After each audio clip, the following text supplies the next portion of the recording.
uthi izane nini kumi nonke nina enisindwayo nenikhatheleyo ngiyakunothula imithwalo. Nithwele bazalwana, sithwele, kodwa namhlanje uthi uJesu masize kuye, imithwalo yethu yonke uyena oyakusothula. Alikho futhi elinye igama elinamandla phezu kwamagama onke jikelele, ungaya kuphi nendawo, elinamandla ukwedlula igama likaJesu. Lilo lodwa elinegunya lokwenza izinto zenzeke.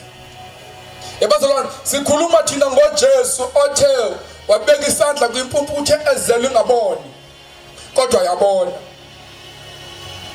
Kwabegule u12 years esopha, kodwa ayinye kuphela into ayenzileyo, wathi manje nathinta nje umphetho wengubo ngizawuphila. Ebazalwane, sithetha ngalo Jesu othe wabethelela esithambanweni engenzanga lutho. Bamphika kodwa kumphikeni kwabo babe bemphahlalela ukuthi uyinkosi yamakhosi.